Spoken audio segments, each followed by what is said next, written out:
Olá, meu nome é Glócia Trevisanuto e hoje estou aqui com um casal ilustre, o Carlos e a Rosiane Valenciano. E eu vou falar que eles me ajudaram muito, né, no decorrer da minha trajetória aí, porque por muito tempo eu fazia só previdência e depois a gente começou a fazer outros tipos de trabalho.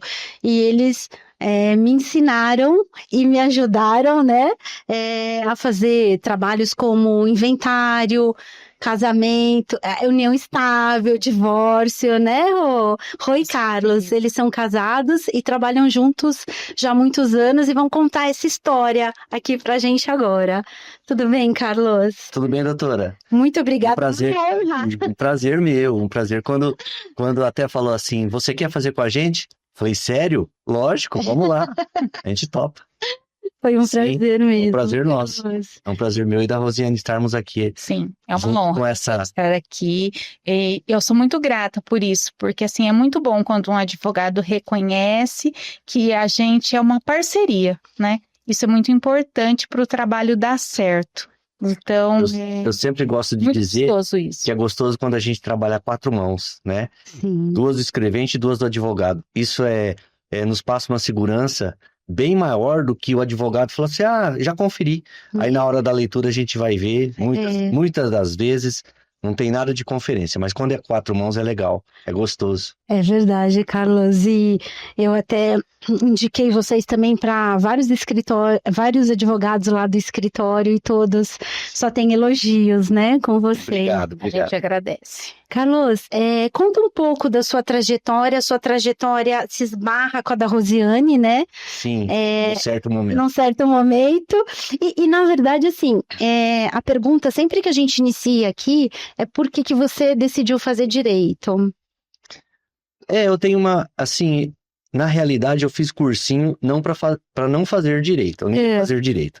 Mas meu pai sempre teve uma vida de cartorário. Meu pai foi por 40 anos tabelião de um cartório de notas e anexo num municípiozinho muito pequeno chamado Guaimbê, 5 mil, 6 mil habitantes. E quando a gente ia para lá no sábado, que ele ia fazer casamentos, eu sempre estava junto. Eu lembro, mexendo com todos os carimbos, batendo nas folhas. Eu falei assim, nossa, será que um dia eu vou poder mexer com isso daqui, né? E de repente ele me incentivou muito a fazer. Aí ele começava a falar para mim que Deus o tenha, né? Senão é até perigoso hoje em dia, né? Trabalho escravo com criança, mas eu não fazia as agendas, os índices, assim com a letrinha minha de criança ainda ajudava ele nos índices, né? Que ele trabalhava praticamente sozinho.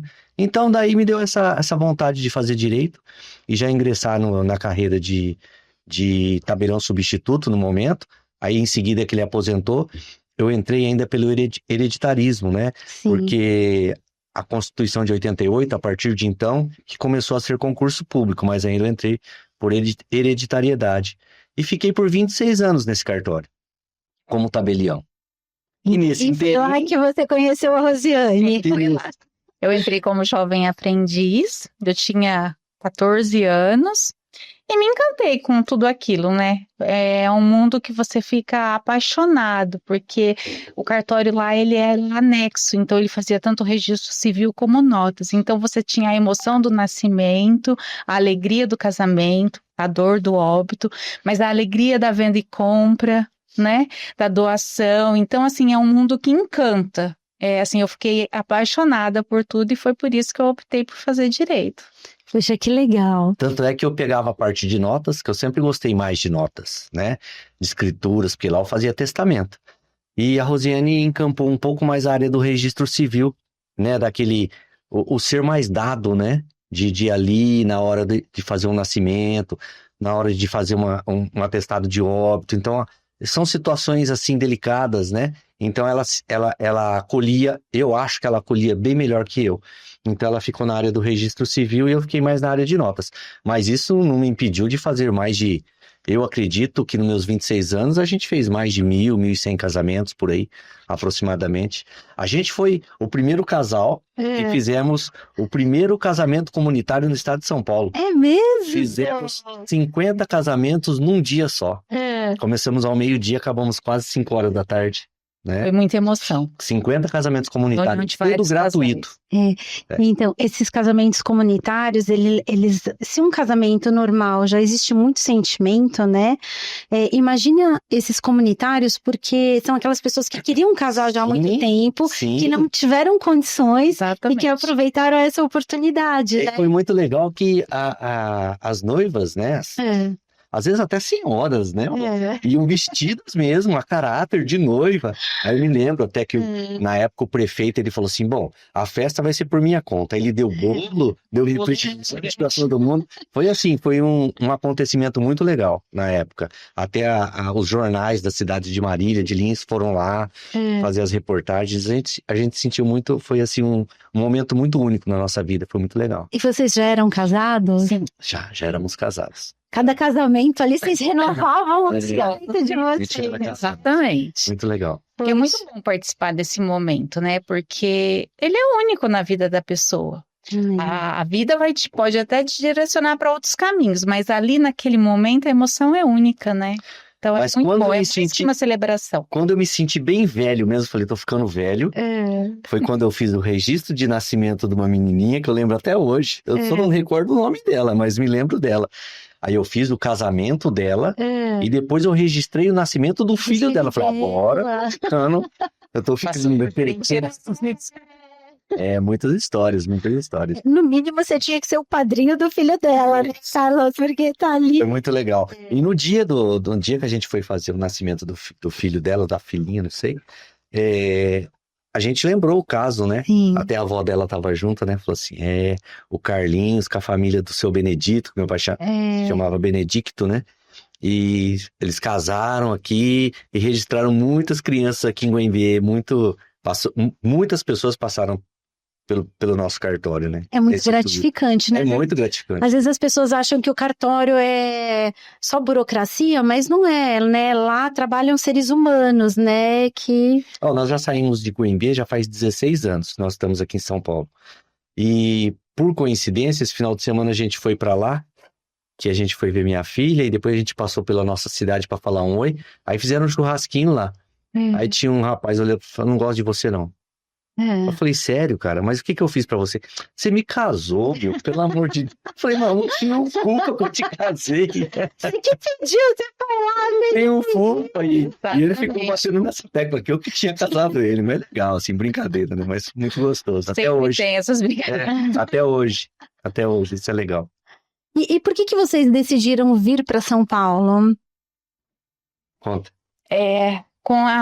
Com os filhos crescendo, né, e a necessidade de colocá-los numa faculdade, a cidade era muito pequena, então a gente viu a necessidade de orientar eles por um caminho melhor, né, por uma oportunidade mais Financeira certa e também. financeiramente Financeira também, né, também. porque uma cidade pequena rende muito pouco perto de um cartório de uma cidade grande, né, então foi esse o motivo principal, assim, não, o afeto ficou lá sempre, né. A gente não pode esquecer eu tenho um grande amigo, hoje ele se aposentou, tabelião de notas de Presidente Venceslau, ele chama Pedroso, né? Antônio Pedroso, e ele que me trouxe para São Paulo. Ele falou, eu tenho um tabelião lá que tá precisando de um escrevente assim, com bastante tempo, já experiente e tal. E eu vim conhecer e em uma semana, eu falei, não, vou começar em São Paulo. Aí quando eu fui pedir minha exoneração pro juiz da comarca, né, o juiz corregedor, ele falou, não vou assinar. Não, você não vai sair. Eu vou sair.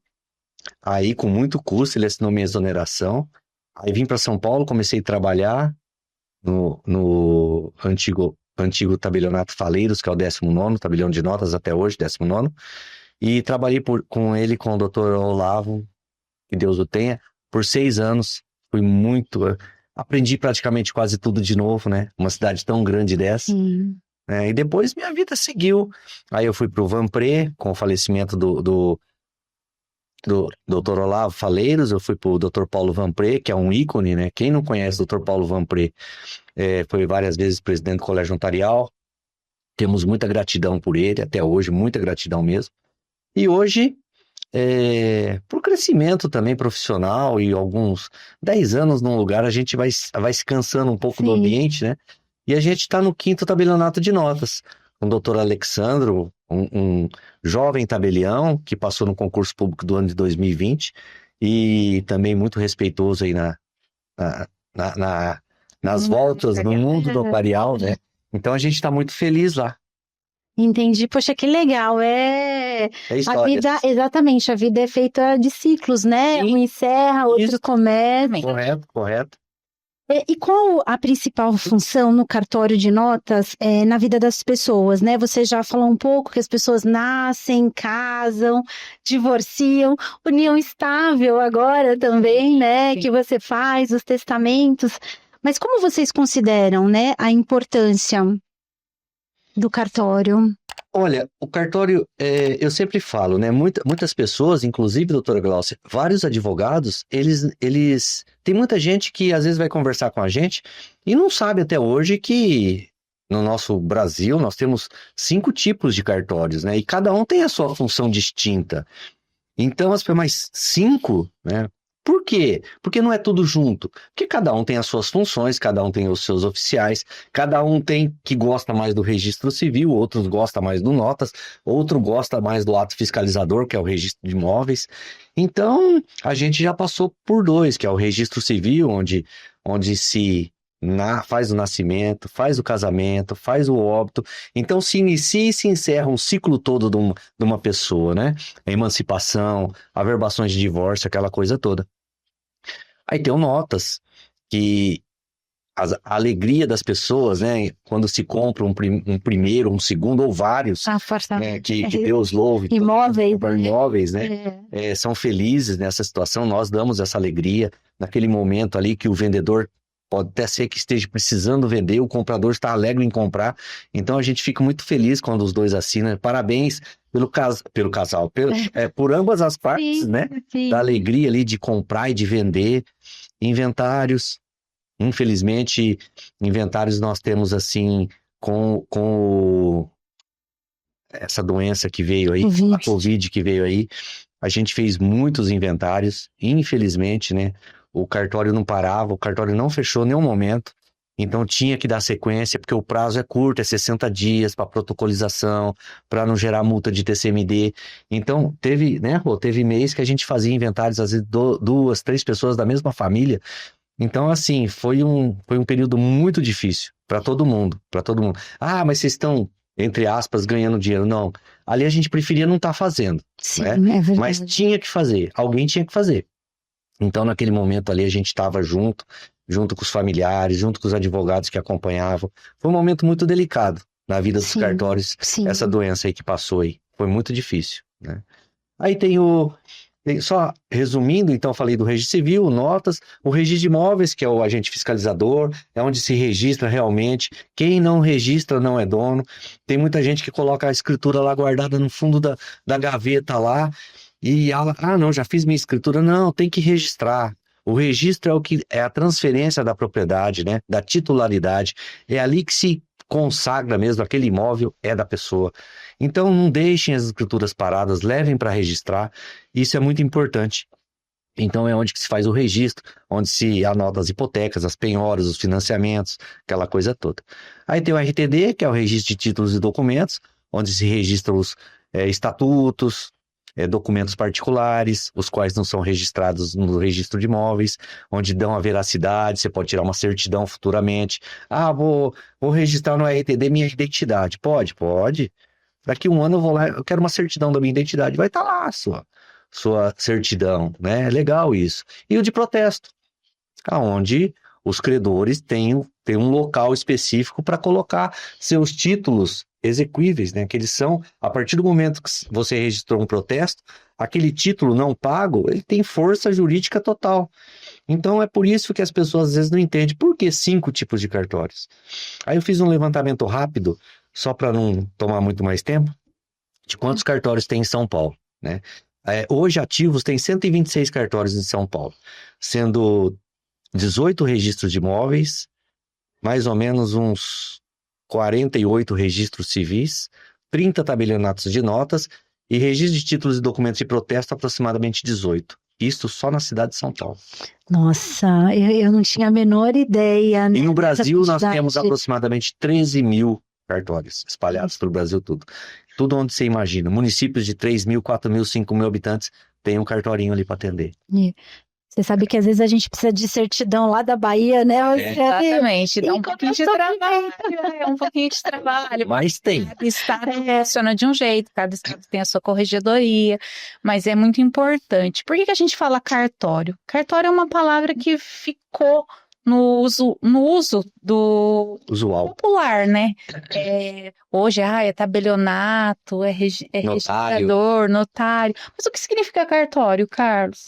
Cartório é legal, uma palavra latim. Você viu que ela é entrevistadora É uma palavra em latim, onde o carte, né, significa documentos, escritos, papéis. E o óleo é onde se guarda esses papéis, Olha, esses que documentos. legal. Aí a junção dessa palavra cartório, um local apropriado, limpo, né? Para juntar documentos. Para juntar documentos escritos. E é por isso que virou um costume, se tentam mudar e não conseguem. Vai ser sempre cartório, porque ele invadiu o uso comum da população e ficou, eu preciso ir no cartório. Né, eu tenho que fazer algum documento no cartório, e isso nunca vai deixar de ser. Pode mudar o nome, ter várias terminologias, mas sempre vai ser José Silveira tentou mudar para notários e registradores, oficiais, notários, mas não pegou. Não continua pegou. É cartório. E eles falaram, mas o que é cartório? Então, cartório é um local apropriado para se guardar escritas, documentos, papéis, livros. E a história da vida. E já escrevemos vários livros, hein? Quanto dos imóveis. Cada escrevente tem seu livro próprio, né? No cartório. Cada livro tem 400 páginas. A gente já escreveu muitos bons livros, né, Rô? Muitos bons livros. Muitos. E é interessante também a evolução, né? Quando a gente estava procurando a documentação, as certidões para fazer a cidadania, né? E aí a gente, por exemplo, da minha filha, né? Tá mais moderno, mas quando chegou lá no bisavô, Sim. e foi ali na... Já começam as dificuldades. As dificuldades, exatamente. Foi ali no centro da cidade, e aí a moça foi e mostrou pra gente, escrito à mão. Isso. Né? Então, você imagina, né? Meu pai começou a escrever livro à mão.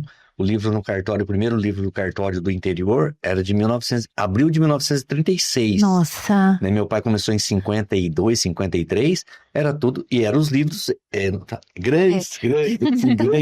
E era tudo escrito à mão, e meu pai gostava de escrever tinteiro, né? Então, meu pai tinha uma letra muito bonita, eu não puxei nada da letra dele, mas era tudo escrito à mão. Aí a gente brinca que no registro civil, no notas, no registro de imóveis, todos nessa época, né, a gente brincava que um risco e um pingo virava Francisco, porque era muito difícil de entender as letras, então você acaba tendo que interpretar o que está escrito ali, você tem que aprender a entender o traçado da letra cursiva de cada oficial, né? Nós tínhamos na nossa região, sempre foi de colônia japoneses, né? Sempre a colônia japonesa foi muito forte lá. Então meu pai, quantas e quantas famílias japonesas ele não registrou, nascimento, casamento. Então era difícil, já o próprio nome já era difícil, né? Sim. E aí juntando com a escrita, então tinha livros aí que, olha, era difícil para fazer a leitura. Por isso que às vezes até um sobrenome ou outro acaba sendo uma alteração. Isso, correto. Hoje é documentos, mas antigamente quando você ia no registro civil, você falava, meu filho vai chamar assim. E o pronunciar nem sempre é o jeito certo de escrever, né? Então, por isso que tem muitas diferenças. Você tem uma história com isso, né? Conta. Ela fez a mãe mudar o nome do filho. Não é que eu fiz mudar, eu sempre trabalhei muito no registro civil, eu sempre fui muito acolhedora, né? Então, chegava nenenzinho, assim, eu já me apaixonava, né? Então, eu pegava e dava palpite no nome. Olha, você sabe escrever o nome do seu filho? Porque se você não sabe escrever, você também não vai saber ensinar, né? E aí chegou uma mãe lá que queria escrever o nome de Pablo. Eu peguei e fiz o registro. Na hora que eu dei a certidão de nascimento para ela, porque primeiro eu fazia a física para entregar, depois eu terminava no livro, né? Ela olhou e falou assim, mas é só esse tamanhozinho, porque Pablo em letras maiúsculas fica muito pequeno. É um nome lindo, mas fica muito pequeno. Ela não se conformava com o tracejado Ela falou assim, eu quero mudar. Eu falei, não tem problema, vamos mudar o nome da criança, né? Mas assim, não que eu tenha influenciado, ela ficou decepcionada com a escrita, né? Sim, não com o nome. Não, porque o nome é lindo, né? Mas ela falou assim, mas é só essas letrinhas, assim, tipo, é diferente de uma Helena. Porque pra que ela mudou? Luiz Henrique, Paulo Exatamente, Luiz Gustavo. Quase dois. Aí ficou o nome lá, e ela falou assim, nossa, agora ficou imponente, assim, porque ela queria que ficasse uma coisa grande. Sim. Porque para ela a palavra Pablo era impactante, só que na hora que ela viu, ela não sentiu esse impacto, né? Então, com o outro nome ficou prenome, sobrenome, né? E tem mais uma coisa muito interessante. Como as novelas impactam nos nascimentos, no nome das crianças. Era incrível. Se tivesse uma novela ali emplacando naquele momento, Iago, eu nunca mais... Mas como a gente registrou? Assim, tinha novelas que a gente falava, mas gente, Helena. Mas é interessante, né? As Helenas lá, né? A gente influencia muito. A gente tem muitas histórias, muitas histórias. Você sabe que a gente brinca, eu e minha irmã, porque eu chamo Gláucia e ela Eglis. E meu pai chamava de Gráucia e Egres. Então ele teria que ter passado com você, ó. Tá vendo? Porque aí você ia falar, olha, vamos repetir. Vamos rever isso daí, vamos rever. Rever esse conceito aí. Mas é muito legal, muito legal. A gente passou bastante assim. E a gente vai suportando, né? Igual, nem tudo é fácil, né? Eu ia falar agora, nem tudo. É muita responsa, né? É muito documento. Sim. É muitos papéis, valores muito altos, igual uma escritura. Vai fazer uma escritura de X milhões de reais. Então ali é o dinheiro, às vezes, da vida da pessoa que está comprando um imóvel, né? Ele juntou. Então não pode ter erro. Sim, exatamente. Sabe? Vou dizer que não tem, a gente é humano. Às vezes a gente falha. Mas às vezes um errinho material ali, um errinho que a gente conserta de ofício, mas um erro grotesco, você fazer uma escritura na qual tinha uma penhora, na qual tinha uma alienação, na qual tinha uma incomunicabilidade, alguma coisa parecida. Então, a gente fica com a cabeça assim, voltada e a gente não trabalha só com uma, né? Sim. A doutora sabe como é que é a nossa mesa lá. Então a gente trabalha com vários ao mesmo tempo. E não pode passar. E é importante, Carlos, isso que você falou, porque lá no escritório a gente atende muitas pessoas que acabam comprando o imóvel, não fazem o registro, e aí por algum motivo o antigo dono é executado e executa aquele imóvel que para ela era dela. O imóvel garante a dívida, né? Exatamente, o imóvel garante a dívida. E aí o pessoal fica desesperado, e até para entrar, né, como ação, dizendo realmente... É difícil. É difícil, então é você importância. Tentar fazer com que o juiz entenda aquela situação, né? Exatamente. Porque o juiz está ali para julgar, mas julgar imparcialmente, né? Mas o que prevalece? Prevalece o título. Está registrado? Não está registrado. Então, como é que chama aquele ditado? Que o direito não acolhe? Quem dorme. Quem dorme, né? Então, são essas situações. Muito legal. Eu fiz uma escritura, não vou falar assim sobre o quê, mas eu fiz uma escritura em 2022, aqui, no Vanpre, e a pessoa não registrou, né? Aí ela foi registrar agora, faz um mês, deu nota de devolução. Exigência, Aí ele né? foi lá para mim arrumar, eu falei, eu não tenho que arrumar. Em 2022, essa lei aqui, ela estava certa. Hoje teve alteração da lei. Vai ter que retificar a escritura. Todo mundo vai ter que comparecer, vai ter que assinar, mas eu não posso fazer um ato retificativo dizendo que por um lapso eu fiz errado. Eu não fiz errado, a escritura está correta. Você dormiu. Tá aí a importância, né? Porque às vezes a pessoa vai, faz o inventário e a gente fala que, né, precisa registrar, porque só o inventário por si, né? E depois, olha só, se acontece uma mudança da legislação, muda tudo, então, né? E aí você tem gastos em dobro, né? Você vai ter que pagar uma estrutura de hat, vai ter que correr atrás de todo mundo, para todo mundo assinar o ato de novo, né? Explicar aquela situação, por que você não registrou? Então, e agora? E fica aquela... Mas a gente orienta, né? A orientação, só que a gente não pode obrigar, a gente pode orientar. É o nosso dever. É. né? Até mesmo porque a gente entende que existem situações. Às vezes você precisa do documento, você quer fazer, mas você não tem condições financeiras naquele momento. Só que aí você engaveta, né? E aí é onde você perde o tempo certo de fazer aquele documento, né? Exatamente. Rô, e o que você acha que é o maior desafio? Qual o seu maior desafio diário de trabalhar em um ambiente que exige tanta precisão e segurança jurídica? É exatamente o foco. O foco em você.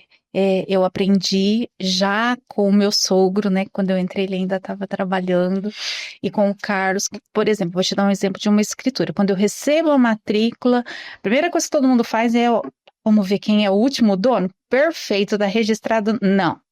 Você primeiro vai ler o imóvel, aí se tiver averbação, você lê a averbação, o próximo registro, para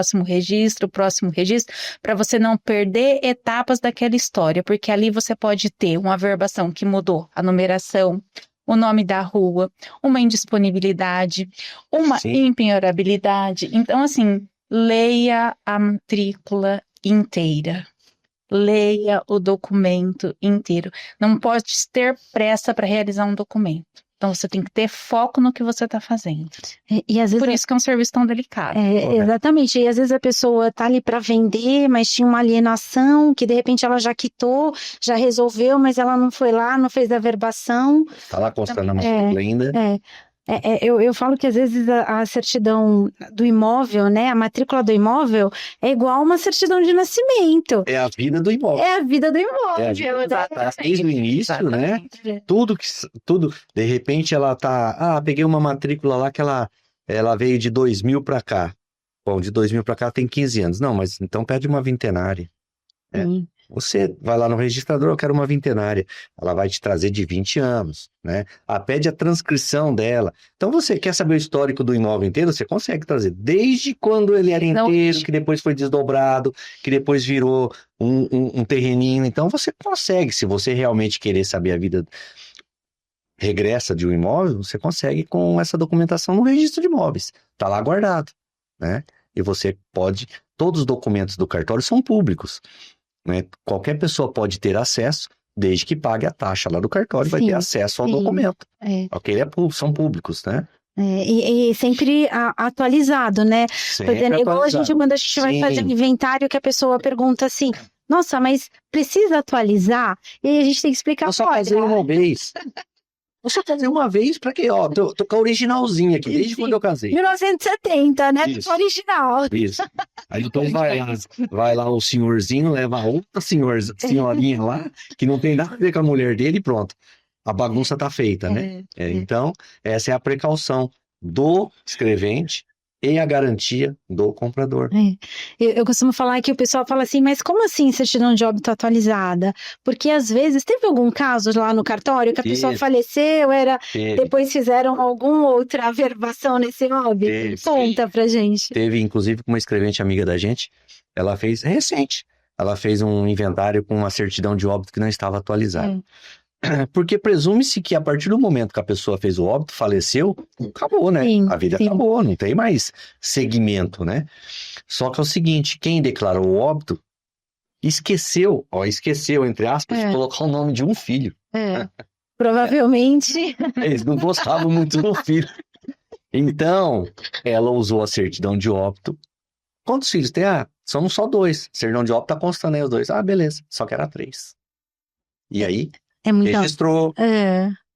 Fez o inventário, só com aqueles 2, e depois apareceu o terceiro. Opa, também sou filho, tá aqui. Então, são atos retificativos da certidão de óbito. Acontece muito, porque às vezes não é o reconhecimento de filho.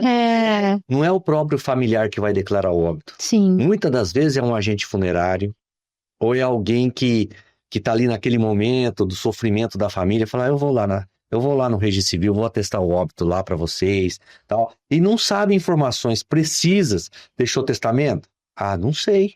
Ignora. Era casado? Nossa, ele vivia junto lá, mas eu não sei. E aí? Então essas informações têm que ser precisas né? E é por isso que a gente pede a certidão sempre atualizada, porque qualquer retificação, qualquer ato que tenha uma observação, vai sair. Se não sair, nós estamos garantidos. Pelo menos nós estamos garantidos. Sim, sim. Ó, foi apresentado aqui dentro do prazo normal, legal. Então, igual essa nossa amiga, infelizmente ela não estava garantida. Porque ela não pediu a certidão de óbito atualizada. E na atualizada constava o novo filho, porque ele descobriu e foi lá. Entendi. fez de ofício. Então, por isso que é importante, né? A gente sabe que naquele momento de fazer a declaração do óbito, né? As pessoas estão passando por aquele momento dificílimo. Exatamente. Mas é importante aquelas informações serem precisas, né? Importantíssima. Dali vai sair uma sequência de atos, né? Sim. Uma sequência. Agora agora vai para ele, vai para o Carlos. Vamos lá. Qual o papel da tecnologia, como o e-notarial, videoconferências, desempenha hoje no trabalho de vocês? Então, no meu modo de pensar, com a Covid, eu acho que isso se adiantou muito. Tava sendo estudado toda essa situação, para que as pessoas não precisassem, assim, se locomover até cartório, aquela coisa toda.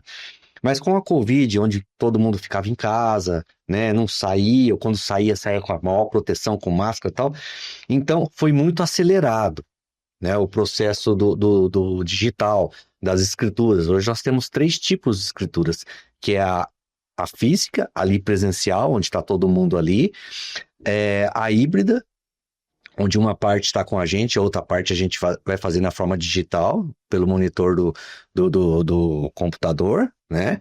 Com toda a tecnologia possível do e-notariado, e tem só a digital. Então, mas mesmo assim, esse progresso, ele veio a atender bastante a população. Muitas pessoas, principalmente senhorzinhos e tal, ainda os mais antigos, eles são mais difíceis. Sim. Eles preferem estar ali. Não, eu vou tomar um café com o tabelião, eu vou lá conversar com ele, mas a maioria dos jovens não querem saber mais de cartório. Ele entra, essa daqui outro dia ela fez infelizmente as pessoas ainda não têm esse senso. Doutora Glaucia, você faz uma audiência com o juiz de direito lá, sentado na cadeira da piscina da sua casa? De jeito nenhum. Então, é essa mesma formalidade que as pessoas não entendem que tem que ter com a gente. Porque é gravado, Tem né? que ter, sim. É gravado, né? O último divórcio que você fez, a pessoa estava comemorando com um copo de cerveja. Foi cancelado. Não dá para fazer assim, né? Foi desmarcado e marcou para o outro dia. Então, é uma formalidade, sim. Ali é um ato solene, é um ato que a pessoa tem que ter respeito. Se ele tá de short ali, para nós, desde que esteja arrumadinho, não tá de boné, então é um ato formal, tem que nos respeitar, né? Então, mas eu acho que tá valendo a pena, tá sim. Eu já tô fazendo bastante, eu achei que eu não ia fazer, mas... mediante essa daqui... Só veio para ajudar, né? Hoje, os recursos são muito melhores, a segurança jurídica está muito melhor, né? Então, quando você faz o e-notariado, já tem a prova de vida, então isso já deixa a gente com mais segurança, né? Porque você sempre fica com aquele medo, principalmente, por exemplo, numa escritura de doação, será que a mãe ou o pai está sendo coagido, né? Presencial, você sente toda a situação. No digital, ela é mais rápida, são só os pontos principais, porque a minuta já foi pré-aprovada. Mas, assim, a tecnologia só vem para avançar e cada vez mais modernizar. Não tem retorno. Não tem retorno, tá? Precisa de papel ainda?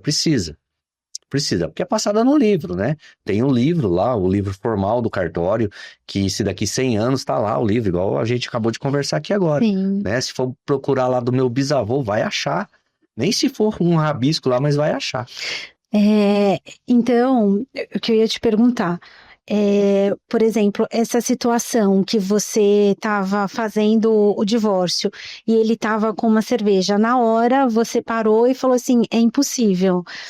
E hoje, Carlos, você consegue fazer um inventário as pessoas estando fora do país? Sim. Sim, consegue. O pessoal manda documentação para vocês fazem todo o processo, a mesma coisa. Encaminha para eles verificarem. Sexta-feira agora, inclusive, eu tenho um. São 6 herdeiros, 4 moram fora do país. Mas existem algumas regrinhas, né? Sim. Cartório tem Territorialidade. Então, assim, a gente só pode fazer o inventário dessa forma se tiver imóveis dentro da capital, se tem herdeiros na capital, ou, por exemplo, se estão todos fora do país, mas o imóvel é aqui em São Paulo. Vamos supor, se todos estão fora do país e o imóvel é no Rio de Janeiro, os cartórios competentes são São do Rio de Janeiro, Então, certo. tem umas regrinhas que precisam ser seguidas, mas dá para fazer tranquilamente. O que muitas pessoas também não entendem, falar, mas a escritura não pode ser feita em qualquer cartório do Brasil? Pode, desde que as pessoas estejam no cartório. Entendi. O cartório não pode ir até as pessoas. Então, existe essa territorialidade. Eu não posso sair daqui com o meu livro debaixo do braço e fazer uma escritura em Campinas, pegar uma assinatura lá, Entendi. entendeu? Então, lá, o cartório competente é o de Campinas. Ah, mas eu tô indo aí em São Paulo. Ótimo, então pode vir. Aí eu Sim. posso fazer. Eu tô Entendi. aqui no meu território. Então, a gente lá no interior chamava isso de quebra-milho, né? Você tá quebrando milho lá no... E tem casos até também que vocês vão até os herdeiros, né? Fazer um inventário. Sim, O escritório, o cartório cobra uma taxa. até a Mas diligência. exatamente, vocês vão até o local fazer o Sim, inventário. Vamos, Sim. vamos sim. Vamos pagar geralmente o táxi, né? A gente vê qual que é o percurso, mas a gente vai até o local. Com o maior prazer. É isso mesmo, tanto o pessoal indo lá, hoje tem toda essa... Sim. Olha, tem a híbrida, tem presencial, Tem a então, assim, as pessoas têm que, o brasileiro tem que parar com essa situação que às vezes a gente deixa de fazer as coisas para depois, né? Então, deixar pra assim, depois, deixar para exatamente. depois. Antigamente o pessoal esperava lá 3, 4, 5 filhos para poder ir lá e registrar todo mundo. Hoje em dia já não é mais assim, né? O pessoal vai e faz o registro. Agora, ou casamento ou união estável, às vezes, Rosiane, o pessoal chegava assim, tava morando junto há 30 anos, mas nem casou, nem fez a união estável. E às vezes deixa de ganhar, de receber, né, um direito de... um benefício do INSS porque não cumpriu com as regras, né? Exatamente. Você comprou um apartamento, vai lá e faz o registro, como tem que ser, né? E os inventários... O direito de família hoje, ele é bem complexo, né, doutora Glaucia? Bom, a doutora Glaucia que acompanha a gente aí nos inventários, tem várias peculiaridades no direito de família. Então, às vezes uma letrinha ali, uma vírgula muda bastante coisa, né? Principalmente o regime de bens. Sim. Então, a gente tem que estar sempre atento sobre isso aí para não errar. Carlos, e hoje também o Código Civil, agora com o direito das famílias, né? Que é a diversidade entre as relações, né? Até a forma de expressão, né? Sim. Hoje, conviventes, né? Então, a gente tem que tomar muito cuidado em relação a isso também, para que a gente não seja processado, indelicado, a pessoa se sinta, tô me sentindo aqui, né? Então, a gente tem que tomar muito cuidado nos tratos, nas falas, nas conversas, né? Nas escritas, né? Se eu já quebro o gelo logo, por exemplo, quando eu faço uma união estável, eu gosto de, depois que eu termino, vocês querem tirar foto, vamos tirar uma foto de um beijinho. Eu acho que, assim, é um momento tão único para eles que você tem que ajudar a ter uma lembrança. Fiz recentemente de um cliente da doutora, e no final eu falei assim, como assim não vão tirar foto? Vamos tirar foto, sim. Casal com mais de 70 anos. Mas, assim, é uma lembrança, é um carinho, né? É um respeito que você tem que ter com o próximo. Falar assim, nossa, de alguma forma eu tô participando da vida deles, né? Sim. Então, que seja um momento agradável. Eu sempre faço de tudo agradável. Para mim, assim, é muito importante essa empatia, independente do sexo, da pessoa, você tem que olhar aquela pessoa com carinho, com respeito, né? Eu fui um dos primeiros a fazer união estável de uma afetiva aqui em São Paulo. É mesmo, Carlos? Eu acho que eu não fui o primeiro, mas se eu não fui, eu fui um dos primeiros a fazer. Com muita resistência do meu tabelião. Ainda. Mas a partir do momento que tem a legislação, né, Carlos? Não pode falar não. Hoje a palavra não, você coloca no papel, porque você tá negando. Sim, exatamente. Aí vira um problema sério. É verdade. Eu vou fazer pro Carlos e pra Rosiane.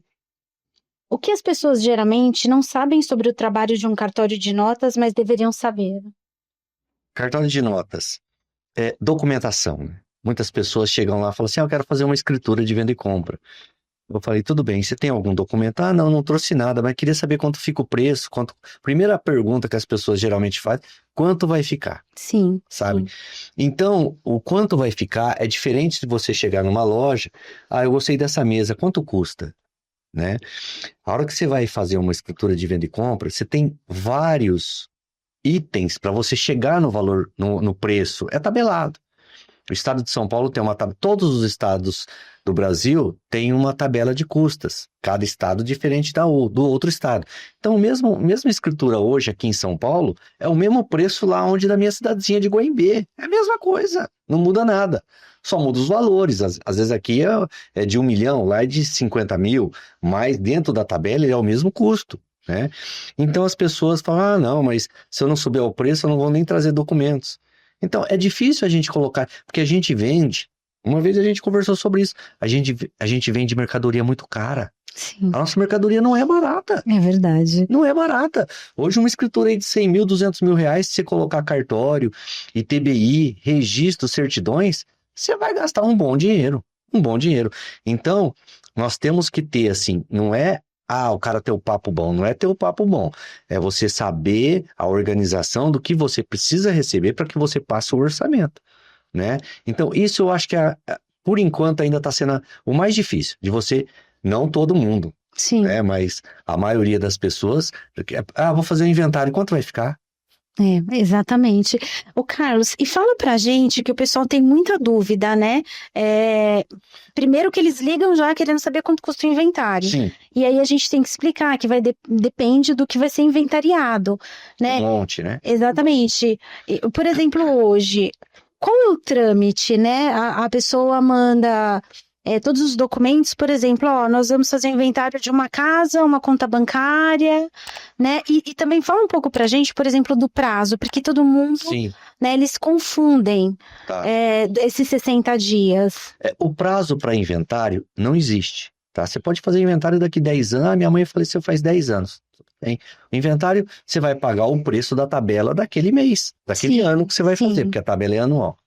O que encarece é o recolhimento do ITCMD, que é os 4%, que já está aí nessa estrutura aí de modificação, né? Mas não vamos entrar nesse assunto por enquanto, né? Que é a reforma tributária. Mas, na realidade, o prazo para protocolização da declaração do ITCMD junto à Secretaria da Fazenda é 60 dias para que você tenha 5% de desconto. Exato. É o desconto no imposto, que é os 60 dias, e não o inventário, que as pessoas confundem. Não, né? Inventário. Muitas das vezes a gente faz a declaração do ITCMD dentro daquele prazo de 60 dias, manda para as partes, elas pagam, e a gente vai fazer o inventário daqui 1 mês, daqui 2 meses, com mais calma, com mais tranquilidade. Ah, mas vai ser já multa lá? Não, lá não. A multa que ensejar, você já pagou. Passou de 60 dias até 90 dias, os 5% de desconto mantém. Só que já tem 10% de multa de protocolização. Sim. Ou seja, tirando os 5 dos 10, você já vai ficar devendo 5%. Né? Sim. De 90 a 180 dias, aí já não tem mais o desconto de 5. Aí a multa já é 10, direto. Passou de 180, já possa ser 20. 20% mais juros mensais. Então, assim, vai virando uma bola de neve. Realmente vai virando uma bola de neve. E aí as pessoas falam, mas pode dividir? Pode parcelar? Pode, na Secretaria da Fazenda. A Secretaria da Fazenda, ela tem um limite, vamos supor, não pode dar menos do que, um exemplo, vou dar um exemplo, hein? De R$500 por mês. Então tem que ser no mínimo 1.500 para dividir em 3 parcelas de 500, corrigidas mensalmente. Mas pode. E a escritura vai passar quando?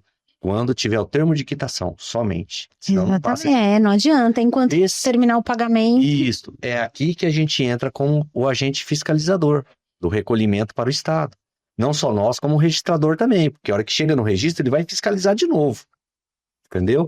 Então, essa é a rapidez que a gente, no nosso modo de entender, não só nós, mas de todos os escreventes, tabeliães, é muito pouco 60 dias. Ela tá com a dor do luto aí. Sim. Correndo atrás de um monte de documento.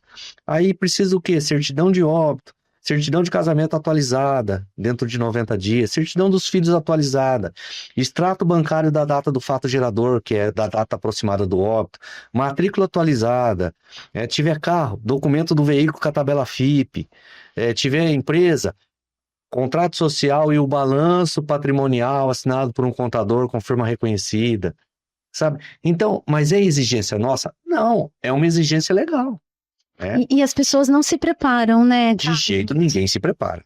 Ninguém. É isso que falta para as pessoas saberem. Que, por exemplo, um inventário não é só ir no cartório de notas e levar toda essa documentação. Baseado no inventário, você vai recolher o imposto. Que o imposto do inventário da doação é o ITCMD. Se for uma escritura de venda e compra, é o ITBI. Um é recolhido para a prefeitura, outro é recolhido para o Estado. Além disso, você ainda tem o valor do registro. Então, toda a escritura ela tem 3 atos ali embutidos. O primeiro, notas, depois o imposto e depois o registro. É isso que as pessoas, na maioria das vezes, não conseguem entender. Ah, mas eu vim no cartório, eu vou resolver tudo. Sim. Né? Então, mas por que é tão caro? Mas o imposto não é para o cartório. É para o Estado. Sabe uma coisa legal? É muita informação e que ninguém recebe essa orientação. Olha, são etapas, são fatos geradores diferentes, né? Sim. E uma coisa legal é que às vezes a pessoa paga, eu paguei 10 mil reais lá no cartório. Só que esses 10 mil reais, ele está envolvido vários recolhimentos, né? Se a pessoa vê lá na nota fiscal dele, ele vai ver o que foi para o tabelião, o que foi para o selo estadual, Tribunal de Justiça, Santa Casa, né? Nós também recolhemos para Santa Casa, nós que eu digo o cartório, né? Para Santa Casa, para o registro civil, muitas pessoas, mas por que eu pago para o registro civil? Você paga para aquelas pessoas menos favorecidas quando vai fazer o nascimento dela gratuito, quando vai fazer o óbito dela gratuito. Então é esse fundo bancado pelo cartório de notas e registro de imóveis que é revertido para o fundo do registro civil. Então por isso que eu acabei de falar aqui, em cidades mais longínquas, mais pequenininhas, tem o cartório de registro civil, mas muitas das vezes ele é deficitário. Não se paga, né? Não se paga. Então, mas como que ele vai sobreviver? Como é que a corregedoria vai manter aquele oficial ali para atender a população? Com este fundo. Então tem um limite de um salário mínimo lá, que se eles não chegarem nesse limite, esse fundo banca.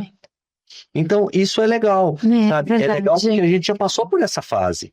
Teve uma fase no registro civil lá de Goiânia, muito pouco, mas acho que teve 2 ou 3 meses que a gente ficou deficitário. E esse fundo nos ajudou. Entendi, auxiliou naquele momento. Nos auxiliou naquele Para o momento. serviço, né? E o Brasil, ele é enorme, né, Carlos? A gente está falando aqui de São Paulo, mas vai pegar aquela cidadezinha, né? Sim, que não tem a menor condições. Não tem mesmo.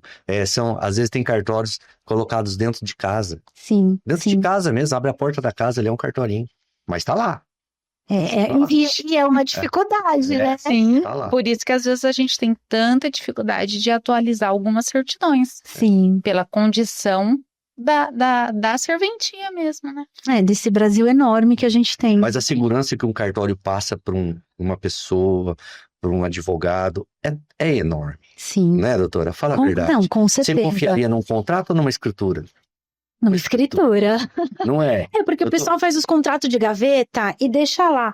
E assim, E muitas das vezes incompletos, né? Achando que já está protegido e não está. E às vezes o cliente quer que você fale assim, que só aquele contrato que os dois assinaram é o suficiente para garantir o direito dele. E você fala, não, você tem que ir lá e fazer a escritura. Não adianta só esse contrato aqui entre as partes. Por mais Ele vai deixar problema para os filhos dele lá na frente. Por mais que tenha firma reconhecida, né? Porque às vezes a pessoa fala, mas e se eu reconhecer e outra pessoa reconhecer? Não é igual a uma. Eu conheço ele, porque... Até tá vivo, aí morreu. Nossa, ele morreu, e agora? Nada igual a uma escritura, Sim, né? sim. É a força jurídica, né, que a gente dá, é a precaução. Então, o cartório existe para isso. Para a pessoa sair de lá, se ela estiver entrando com um problema, ela tem que sair sem o problema. Ela não pode sair com 2 problemas. Sim. Não é? O cartório está ali para resolver. Né? Se estiver insatisfeito, tem as corregedorias que podem fazer as denúncias. Né? As corregedorias podem mandar alguns processos administrativos para os tabeliães, porque hoje o tabelião e o registrador, eles respondem com o CPF deles. Sim. Né? Então, por isso que é um órgão público, porque ele é fiscalizado por uma corregedoria, mas quem trabalha lá é uma pessoa privada, que colocou o CPF dele lá na reta. Para garantir que esteja tudo certo. Entendeu? Né? Então, por isso que o concurso hoje para cartórios é mais uma Sim. Uma informação, nós estamos finalizando, nós que eu digo assim, o Estado de São Paulo está finalizando o 13º concurso para assumir o cartório de notas de registro de imóveis. É o 13º, está na última fase oral.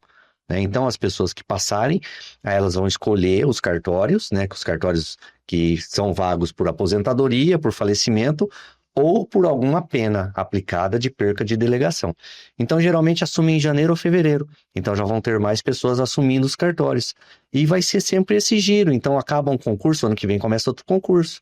Então, as pessoas podem estudar para isso, sabe? É um bom ramo e é muito difícil. São 3 fases muito difíceis, né? Mas está aí para qualquer um. O que eu preciso para fazer o concurso? Ser bacharel em Direito ou trabalhar no cartório por mais de 10 anos. Qualquer pessoa que trabalha no cartório por mais de 10 anos pode fazer o concurso. Não sabia que... Sim.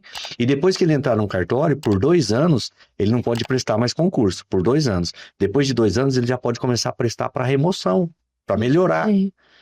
Então, é legal, é bem... Tem que estudar bem. Ô, Carlos, e deixa eu fazer uma pergunta. Você acabou de falar, né, que é um trabalho bom, né?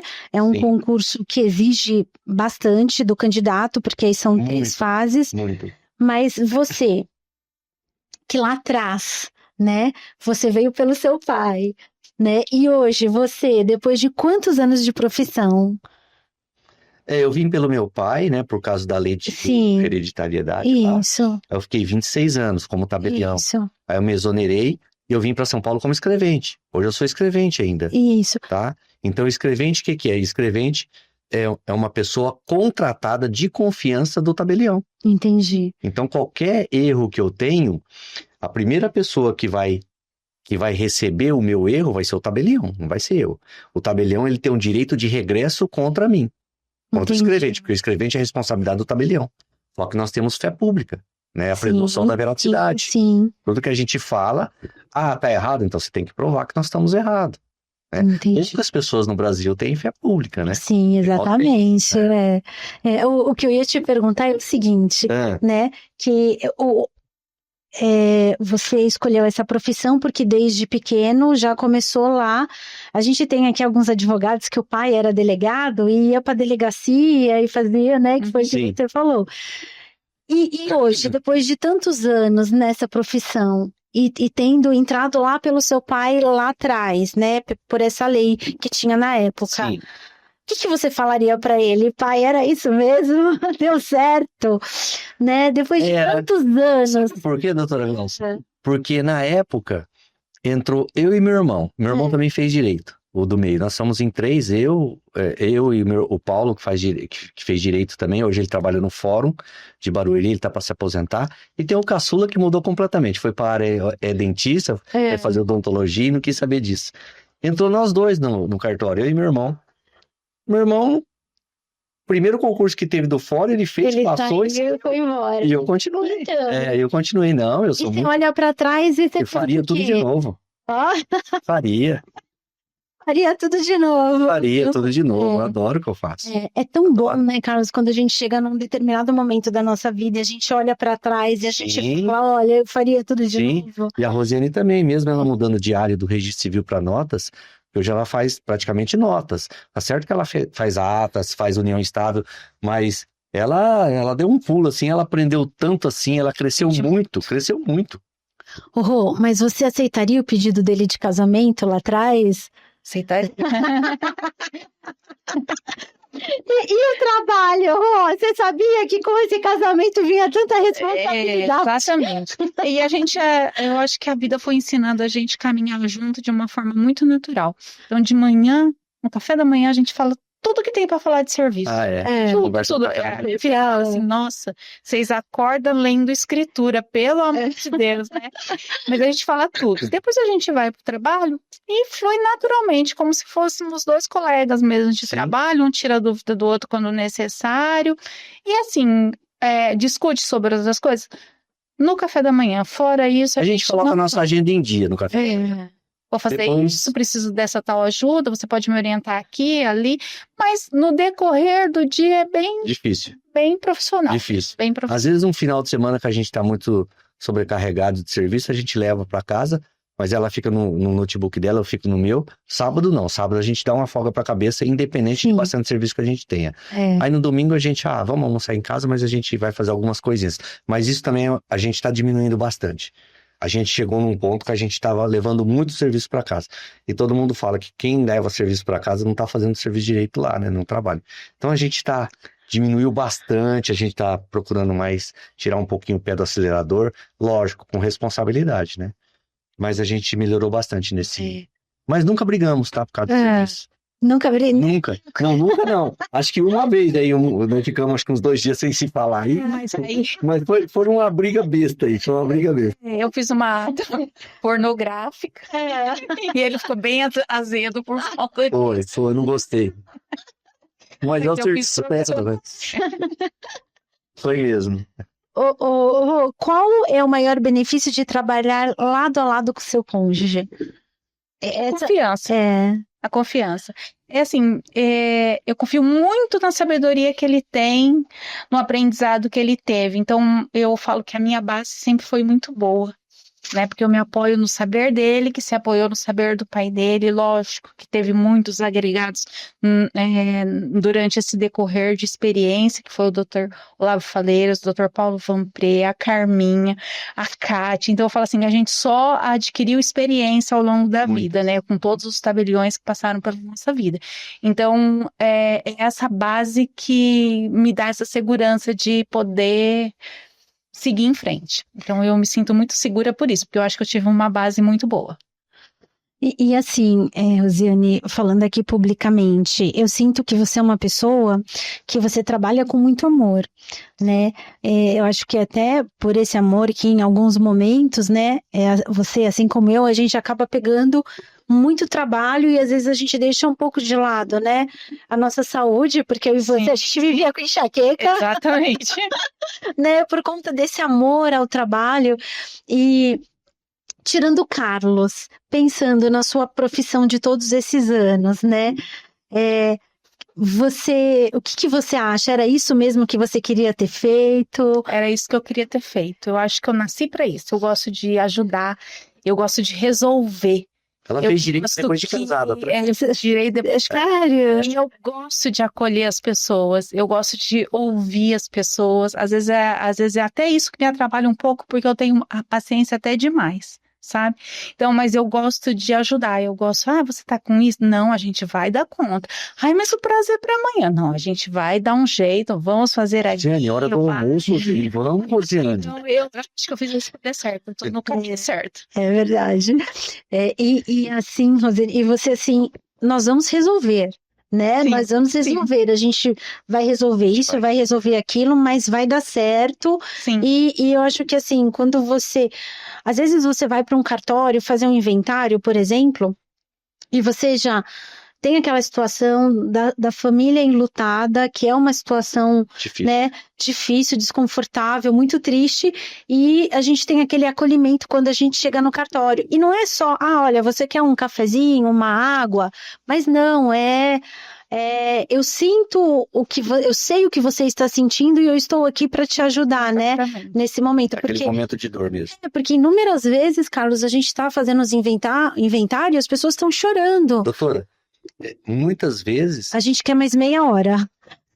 Muitas vezes, a primeira vez que a viúva ou o viúvo tá ali, muitas vezes é a primeira vez que ela escuta ser chamada de viúva ou de viúvo. Isso é uma dor É a primeira vez. Aí a gente vê o quão do sentimento deles. Aí ali a gente se emociona, pede uma aguinha, vamos, aí puxa o papo diferente e tal, mas ali é um momento difícil.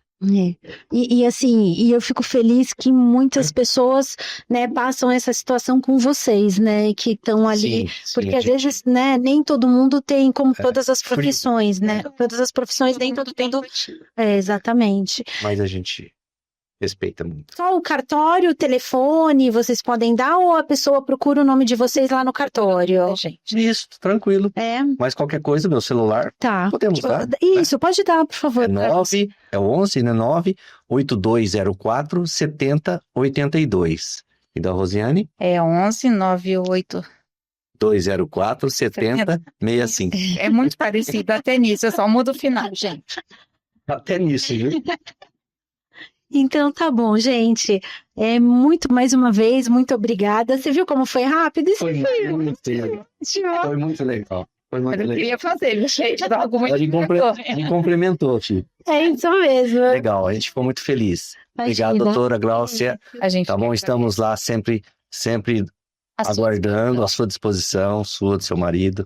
Vocês são pessoas que a gente admira demais e gostamos demais. Você sabe disso, né? Tá, com certeza. Vocês são do meu coração. Não, antes de começar, eu falei, eu vou fazer entrevista com meus best friends hoje. Legal. A gente está muito feliz. Carlos, obrigada. Obrigado a você. Rô. Obrigada, doutora.